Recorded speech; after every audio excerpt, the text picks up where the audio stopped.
আমাদের সমাজে একটি প্রচলিত বিশ্বাস রয়েছে যে মৃত্যুর পর ভাই বোনের আর কখনো দেখা হবে না। অনেক মানুষ এই কথাটি গভীরভাবে বিশ্বাস করেন এবং এটিকে ধর্মীয় সত্য বলেও মনে করেন। কিন্তু প্রশ্ন হলো, ইসলাম এ বিষয়ে কি বলে? কোরআন ও হাদিস কি সত্যি এই ধারণাকে সমর্থন করে? প্রখ্যাত ইসলামী স্কলার শায়খ আহমদুল্লাহ এ প্রসঙ্গে বলেন, মৃত্যুর পর ভাই বোনের আর দেখা হবে না এমন কোনো কথা কোরআন বা হাদিসে উল্লেখ নেই।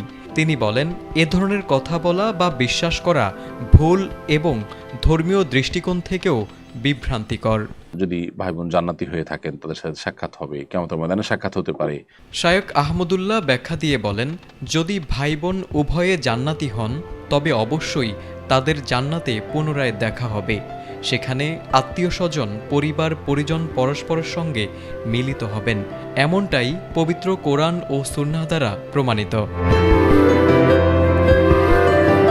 এ বিষয়ে শায়খ আহমদুল্লাহ পবিত্র কোরআনের সূরা আবসার ৩৪ নম্বর আয়াতের উদ্ধৃতি দেন, যেখানে বলা হয়েছে, সেদিন মানুষ পালিয়ে যাবে তার ভাইয়ের কাছ থেকে। তিনি ব্যাখ্যা করেন, যদি দেখা সাক্ষাৎ না হতো তবে পালিয়ে যাওয়ার কথাও আসতো না। আর এই আয়াতই প্রমাণ করে যে পরকালে ভাই বোনের দেখা হওয়ার সম্ভাবনা রয়েছে।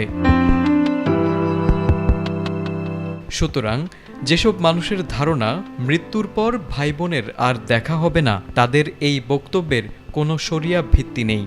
ইসলাম অনুযায়ী জান্নাতে যারা যাবে তারা নিজেদের প্রিয়জনদের সঙ্গে পুনরায় মিলিত হবেন।